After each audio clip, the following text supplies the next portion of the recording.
Aquí empiezan los desayunos de 24 horas.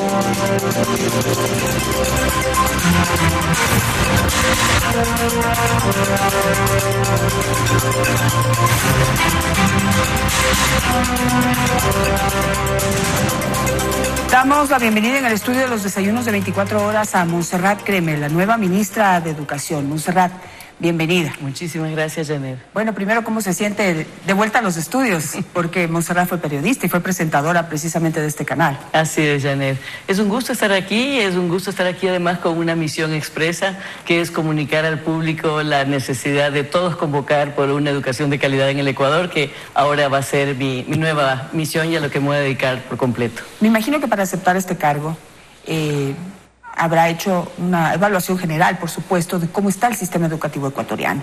¿Dónde le ve usted los puntos críticos? Bueno, creo que primero siempre hay que reconocer que se ha hecho un gran esfuerzo durante todos estos últimos años y me gusta mucho reconocer siempre lo que se ha hecho y partir de lo bueno para tratar de mejorar y seguir reformando lo que hay que reformar.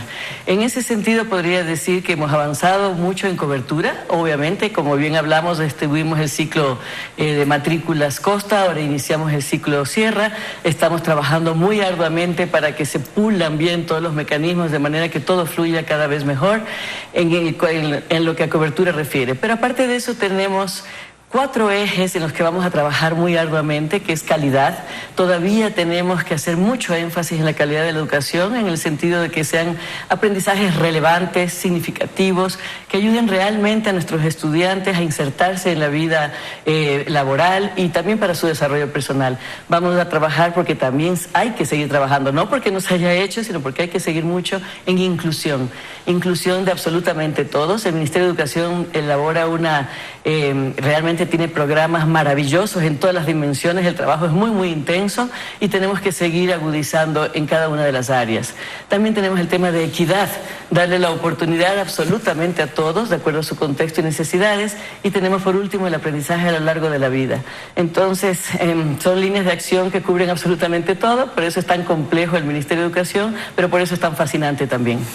Así es, y yendo poco a poco, digamos, en el reciente proceso de matrículas de la Costa, que es el último que vivimos, todavía vimos esas largas colas de padres de familia en busca de un cupo para sus hijos. Y bueno, al final todos terminan ubicados de alguna manera, pero siguen estos problemas de que hay niños que viven en determinado sector y terminan en escuelas completamente lejos de su casa, lo cual no es la idea. La idea es que queden cerca de su casa. Y todavía tenemos esto de que tienen esa aspiración de entrar a los llamados colegios emblemáticos en busca de una mejor educación para sus hijos. Entonces, en ese sentido, ¿cómo podemos hacer para mejorar este sistema y realmente ayudar a los padres a que primero sus hijos queden cerca de sus casas? Bueno, ahí hay algo bueno que rescatar. Justamente la creciente demanda cada vez más de los colegios públicos y fiscales da a ver, más allá de un tema económico, pero también da a ver que hay mayor credibilidad en el sistema educativo público. Eso es importante también reconocer porque es muy importante empezar otra vez a recobrar cada vez más confiar en nuestro sistema educativo, confiar en nosotros, confiar en nuestros docentes, confiar en lo que nosotros tratamos de ofrecer y mejorar. Todos juntos, además, una sociedad educadora. Pero, ¿qué sucede? Estamos ahorita trabajando ya muy puntualmente en la Sierra, en cada uno de los pasos. Tenemos que empezar a preparar las matrículas desde 4 meses antes y son pasos muy específicos en lo tecnológico, en el manejo de la información, en las inscripciones y en muchos de los casos lo que pasa es que el público, como bien has manifestado, tiene sus deseos puntuales, pero eso tiene que relacionarse con lo que está programado. No se puede satisfacer a cada deseo de cada padre y madre que se mudó, que el niño pasó ya a colegio, que tiene que separarse, en fin, hay miles de circunstancias personales que es muy difícil atender puntualmente. Quiero decir con esto que también es importante que la sociedad y la comunidad se forme sobre los procesos y puntual y preventivamente se vaya registrando. En este momento ya tenemos una cantidad de registrados, aproximadamente más de 100.000, lo cual está bien, porque nos da tiempo a nosotros para ir solucionando estos problemas y que no se acumule todo.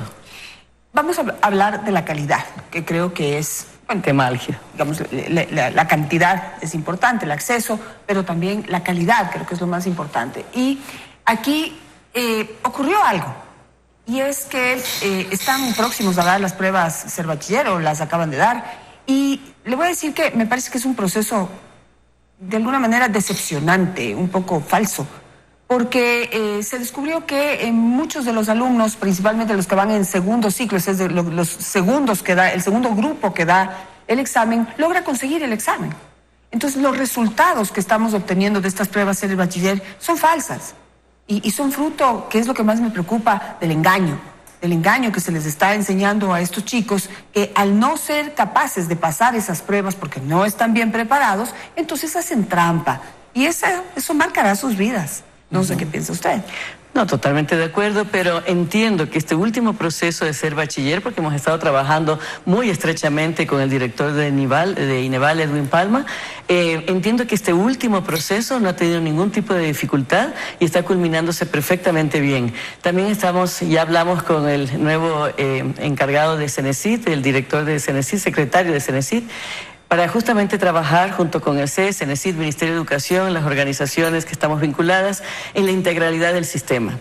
Es fundamental que trabajemos en la articulación de perfiles del Sistema Nacional Educativo que pasan después a educación superior, en nivel técnico, tecnológico y también universitario. Porque creo que en ese caso sería mucha más justicia, o sea, más allá del proceso como tal, que se cuida cada vez más, pero que siempre va a tener sus problemas de seguridad y todo este tipo de conflictos que se presentan a veces.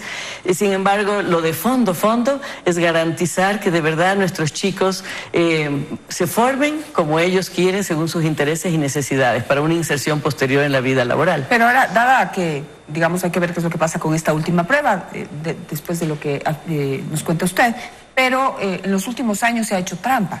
Lo que quiere decir que las evaluaciones que ha habido hasta ahora de los resultados de este sistema educativo generan muchas dudas. Los chicos no entran realmente preparados para la universidad, tienen problemas, hay mucha deserción y ahí viene también la calidad de profesionales que en un momento y en un futuro vamos a tener. ¿Cómo hacer una verdadera y transparente evaluación para poder saber qué acciones puede tomar funcionarios como usted, que tienen todas las buenas intenciones de hacer un buen trabajo en una cartera tan sensible? Claro, muy de acuerdo. Lo que sí habría que aclarar que no todo ha sido siempre trampa, ni siempre todas las pruebas han sido robadas o plagiadas y que se ha perjudicado a todo el resto de la población. Eso habría que aclararlo, porque no sería justo. Sí han sucedido, ha habido conflictos, ha habido problemas y me temo que siempre habrá un nivel de eso porque es un proceso muy difícil y hay muchas aristas tecnológicas, humanas, educativas, técnicas, etcétera. Pero el hecho es que estamos trabajando, como le digo, muy de la mano y muy articuladamente las instancias a las que corresponde este proceso para que cada vez y que sea perfectible y cada vez sea mejor. De hecho, lo estamos también tratando de revisar desde el modelo educativo. INEVAL está trabajando arduamente en modificar su modelo educativo de docentes, de estudiantes y, como decíamos, estamos trabajando también con educación superior para que sea toda una integralidad del sistema. En la otra parte del sistema educativo, aparte de la calidad, es decir, del contenido, que no sé si usted considera que se debe hacer alguna reforma en el pensum o algo, porque desde el correísmo hubo algunas introducciones bastante polémicas en torno al pensum, que era más un adoctrinamiento que un sistema de educación. No sé si allí usted tiene planes de hacer esas reformas. Y tenemos ya algunos pedidos de maestros que me piden que le pregunte qué va a pasar con las pruebas maestro 5, porque ya se está hablando de las pruebas maestro 6. Hay muchos maestros que dicen que van a quedar por fuera. Y allí también hay digamos, una preocupación por la calidad de maestros que tenemos. Es decir, yo creo que hay muy buenos maestros, pero también durante los últimos 10 años se demostró que eso también se manejó políticamente. Y hay muchos que están adentro que no se lo merecen y hay otros que están afuera y que ansían por colaborar con el sistema de una manera positiva. Vamos por partes. Hay dos preguntas, Sí. una currículo y otra maestros. Y también quiero siempre partir del hecho que el Ministerio de Educación y el Sistema Nacional Educativo es inmenso y tiene muchas dimensiones, ¿no? Estamos hablando de 4,5 millones de estudiantes con sus respectivas familias, multipliquemos entonces por 2, son 9 millones, y multipliquemos por todos los abuelos, porque abarcamos todas las fases de la vida.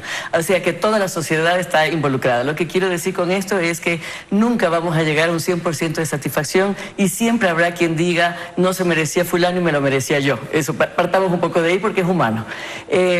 Empezando por el currículo. El currículo siempre tiene que estar revisado. Incluso lo dice el reglamento de la LOI, porque la educación es dinámica, es flexible, es viva. Entonces hay que ir actualizando y hay que ir adaptando a las necesidades del momento, nacionales e internacionales. Por lo tanto, sí, vamos a revisar el currículo. No estoy hablando de una reforma curricular, ni mucho menos. Lo que estoy diciendo es que siempre hay que irlo ajustando y estar seguros de que esté muy preciso a lo que necesitamos y en relación a la calidad. Eso en cuanto a currículo. Claro, pero había ciertas cosas que eran adoctrinamiento y no educación, y eso urgía una ahí también separemos reforma. dos cositas. Una cosa es el currículo, y estoy muy de acuerdo en que lo vamos a revisar muy puntualmente, qué palabras exactas se usaron en el currículo cuando se declaran las destrezas, los objetivos de aprendizaje, etcétera. Lo vamos a leer con mucho detenimiento. Y otra cosa son los textos. Entonces hay que separar eso. El problema que saltó mucho fue de un texto que no era del Ministerio de Educación, y a partir de allí obviamente se despertó todo un problema mediático, y de todas maneras, con mucha seriedad y responsabilidad vamos a revisar el currículo, como además hay que hacerlo permanentemente. Por ejemplo, en esa materia del currículo, ¿le parece a usted imprescindible, necesario continuar, por ejemplo, con el quichua como una materia principal dentro del currículum y de educación de los niños? ¿No debería ser un opcional? A mí me parece súper interesante que los niños puedan aprender un poco de nuestra lengua nativa, pero yo tengo casos que han estado al borde de perder el año por quichua, y no sé si es correcto, si es justo. ¿Nos estamos refiriendo al sistema de educación intercultural bilingüe? No, al sistema fiscal. ¿Al sistema fiscal? Sí. Bueno, eso tengo que verlo porque no estoy tan segura que haya una materia obligatoria de quichua. Inglés más bien estamos metiendo con mucha fuerza desde hace algunos años, desde educación básica a bachillerato, para que nuestros estudiantes puedan acceder a las becas y puedan después también tener posibilidades de empleo. Pero obligatorio quichua en todo el sistema de educación, que yo me recuerde, no, y que sepa. El sistema intercultural bilingüe sí, y obviamente el tema de la lengua es fundamental en el sistema intercultural bilingüe, porque la cultura se basa se domina a través de la lengua.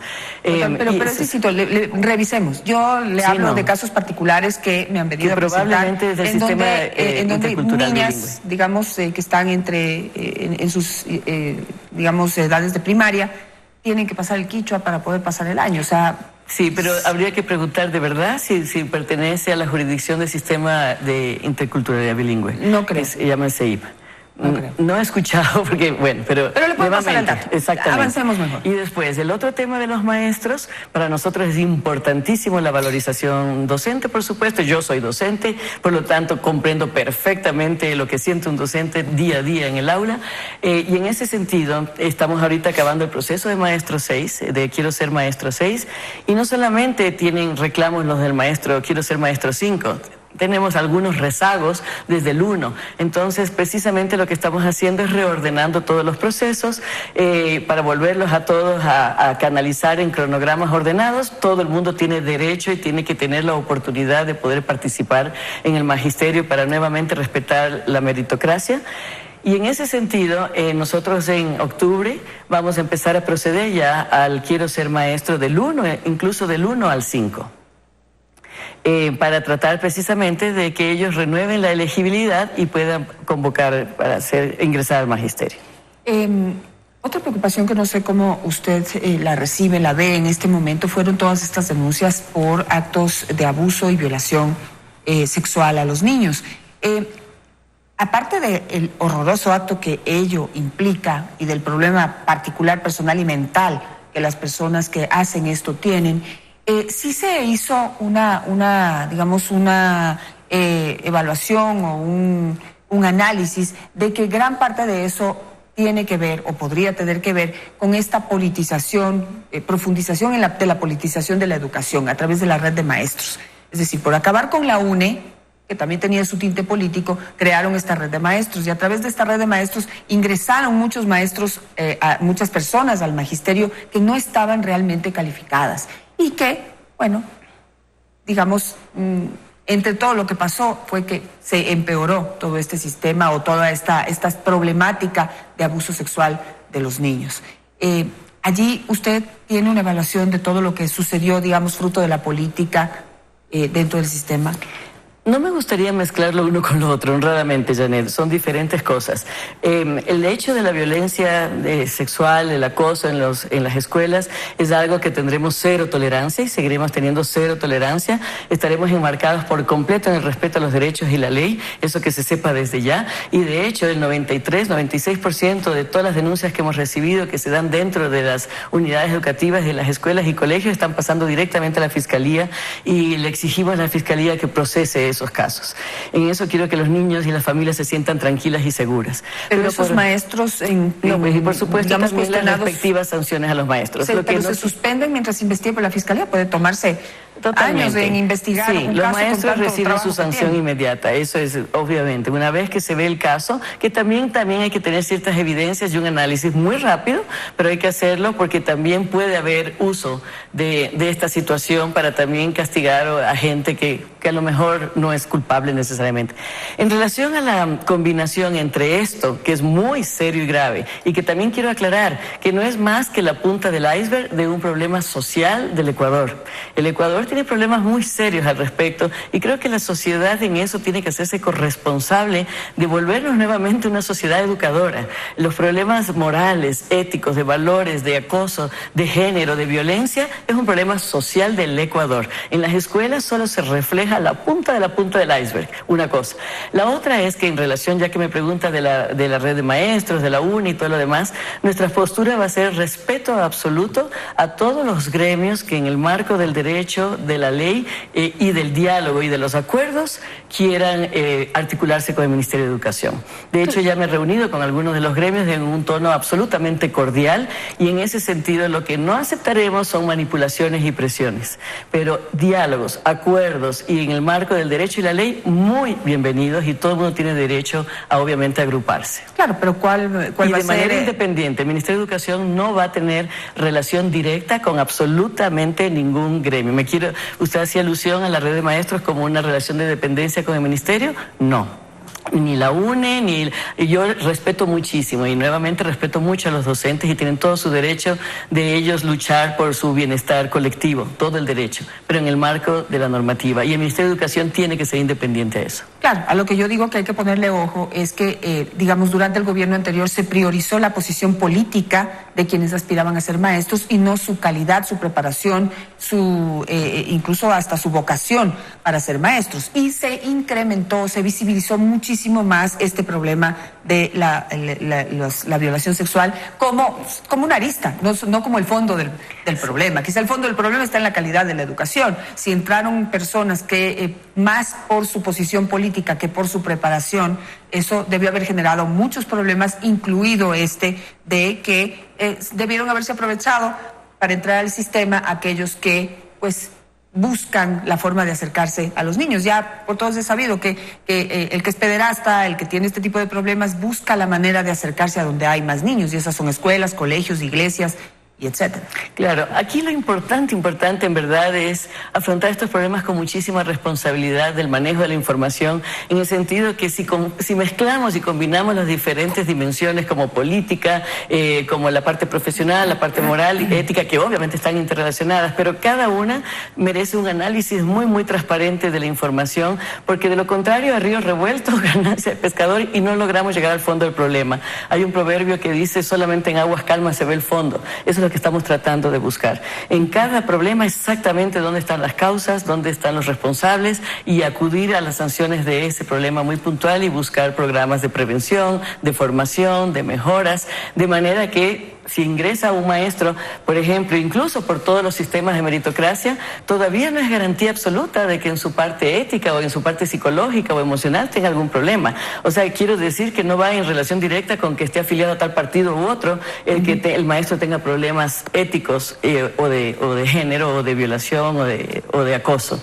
Correcto, por eso yo sé que no es el fondo del problema ni la única consecuencia. Exacto. Pero digamos que se abrieron las puertas al que es y al que no es. Y en eso también se produce este problema, entre los muchos otros problemas. Y en ese sentido, la preocupación de algunos padres de familia es la siguiente aclaración. Esta responsabilidad, digamos, o esta preocupación del ministerio, ¿es solamente hacia los colegios públicos o también tiene responsabilidad frente a los colegios privados? Porque hay un último caso, un colegio privado, hubo una intervención en un plantel militar aquí en la ciudad de Quito por denuncias de violación. Allí el Ministerio de Educación también tiene la obligación de interesarse, intervenir, tomar decisiones. El Ministerio de Educación es la instancia rectora del todo sistema nacional educativo y por lo tanto sí, mientras más colaboración tengamos también del sector privado, que obviamente nos interesa mucho. El país es uno solo, la educación es una sola. De hecho, a mí me parece realmente un absurdo esta especie de fractura entre lo público y privado. La educación debe ser una sola para qué tipo de ecuatoriano queremos formar, para qué tipo de sociedad y en qué sociedad queremos vivir. Y en ese sentido, más bien, nuevamente convoco totalmente al diálogo y que cuenten con nosotros para todo tipo de apoyo, coordinación y articulación con tal de ofrecer una mejor educación.